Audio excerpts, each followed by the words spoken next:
ಓಂ ಮಾರುತಾತ್ಮಜಾಯ ನಮಃ. ನಿತ್ಯಭಕ್ತಿ ಕಾರ್ಯಕ್ರಮಕ್ಕೆ ಸುಸ್ವಾಗತವನ್ನು ಕೋರುತ್ತಾ, ಶರೀರಂ ಕಲುಮಾದ್ಯ ಸಾಧನಂ, ಕಲುಮಾದ್ಯ ಶರೀರಮಾದ್ಯಂ ಕಲು ಧರ್ಮ ಸಾಧನಂ ಅಂತ ಕರೀತಾರೆ. ಶರೀರ ಮಾಧ್ಯಂ ಕಲು ಧರ್ಮ ಸಾಧನಂ. ಇದರ್ಥ ಏನು?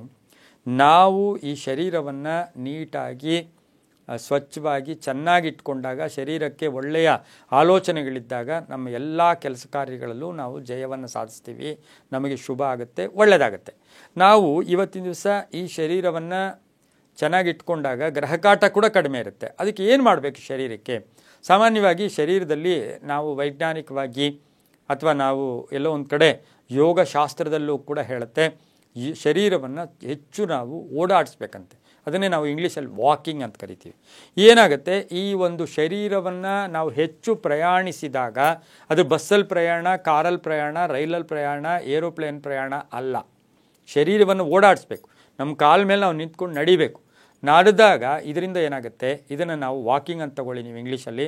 ಆದರೆ ನಮ್ಮ ಶಾಸ್ತ್ರಗಳಲ್ಲಿ, ಧರ್ಮ ಗ್ರಂಥಗಳಲ್ಲಿ ಏನು ಹೇಳುತ್ತೆ, ಇದರಿಂದ ಏನಾಗುತ್ತೆ, ಶರೀರದಲ್ಲಿರ್ತಕ್ಕಂಥ ಸ್ಥೂಲ ದೇಹ ಅಂದರೆ ಎಲ್ಲೋ ಒಂದು ಕಡೆ ಬೊಜ್ಜಿರ್ತಕ್ಕಂಥ ದೇಹ ಇದು ಕಡಿಮೆ ಆಗುತ್ತೆ. ಇದು ಕಾಮನ್ನಾಗಿ ಎಲ್ಲರೂ ಕೂಡ ಹೇಳೋದ್ರ ಜೊತೆಗೆ ಮಾನಸಿಕ ಆಲೋಚನೆಗಳು ಗಟ್ಟಿಯಾಗತ್ತೆ. ನಾವು ಒಳ್ಳೆಯ ಆಲೋಚನೆ ಮಾಡೋಕ್ಕೆ ಪ್ರಯತ್ನ ಪಡ್ತೀವಿ. ಇಲ್ಲಾಂದರೆ ನಾವು ಕುಳಿತಿದ್ದ ಜಾಗದಲ್ಲೇ ಕುಳಿತಿದ್ವಿ, ಎಲ್ಲೋ ಒಂದು ಕಡೆ ಕೂತ್ಕೊಂಡು ಗಂಟೆಗಳಗಟ್ಟಲೆ, ದಿನಗಳಗಟ್ಟಲೆ ಒಂದೇ ರೂಮ್ನಲ್ಲಿ ಒಂದೇ ಜಾಗದಲ್ಲಿ ಕುಳಿತುಕೊಂಡಾಗ ಆಲೋಚನೆಗಳು ನಿಸ್ತೇಜ ಆಗಿಬಿಡುತ್ತೆ, ಧನಾತ್ಮಕ ಶಕ್ತಿಗಳು ಸತ್ತು ಹೋಗುತ್ತೆ.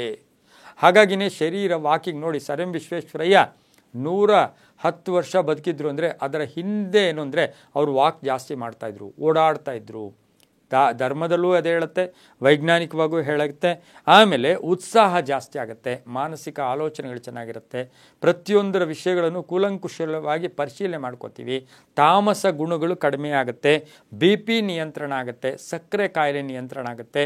ಇನ್ನೂ ಹೇಳುತ್ತೆ, ಹೆಚ್ಚು ನಾವು ದೇಹವನ್ನು ಅಥವಾ ವಾಕ್ ಮಾಡಿದ ಪರಿಸ್ಥಿತಿಗೆ ಅನುಗುಣವಾಗಿ ಹೇಳಿದ್ರೆ ಕ್ಯಾನ್ಸರ್ ಬರ್ತಕ್ಕಂಥ ಅವಕಾಶಗಳು ಕಡಿಮೆ ಅಂತ ಹೇಳುತ್ತೆ. ಕ್ಯಾನ್ಸರ್ ರೋಗದ ಅವಕಾಶಗಳು ಕೂಡ ಕಡಿಮೆ ಆಗುತ್ತೆ. ನಮ್ಮ ಮೂಳೆಗಳಿಗೆ ಶಕ್ತಿ ಬರುತ್ತೆ. ಯಾವಾಗಲೂ ದೇಹವನ್ನು ಚೆನ್ನಾಗಿಟ್ಕೋಬೇಕು. ದೇಹವನ್ನು ಶುದ್ಧಿಯಾಗಿಟ್ಕೊಂಡ್ರೆ ಎಲ್ಲವನ್ನ ಸಾಧನೆ ಮಾಡ್ಬೋದು. ನೀವು ಇಲ್ಲಾಂದರೆ ಏನೂ ಮಾಡೋಕ್ಕೂ ಕೂಡ ಆಗೋದಿಲ್ಲ.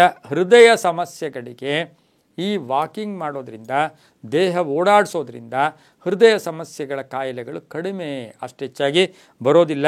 ಆಮೇಲೆ ನಮ್ಮ ಚರ್ಮದ ಕಾಂತಿ, ಮುಖದ ಕಾಂತಿ, ನಾವು ಯಾರನ್ನೇ ಮಾತಾಡಿದಾಗ ಆ ವ್ಯಕ್ತಿ ಸ್ವಲ್ಪ ನಮಗೆ ಕಳಕಳಿಯಾಗಿ, ಎಲ್ಲೋ ಒಂದು ಕಡೆ ಒಂದು ದೈವಾಂಶ ಸಂಭೂತನ ಕಾಣಿದಾಗ ನಮಗಿನ್ನೂ ಮಾತಾಡಬೇಕು ಅನ್ನಿಸ್ತಕ್ಕಂಥ ಭಾವನೆ ಕೂಡ ಬರುತ್ತೆ.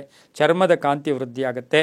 ಅದಕ್ಕೆ ನಾವು ಹೇಳ್ತೀವಿ, ಆರೋಗ್ಯವೇ ಮಹಾಭಾಗ್ಯ ಅಂತ ಹೇಳ್ತಾ, ಸರ್ವೇ ಜನ ಸುಖಿನೋ ಭವಂತು, ಸಮಸ್ತ ಸನ್ಮಂಗಳಾನಿ ಭವಂತು.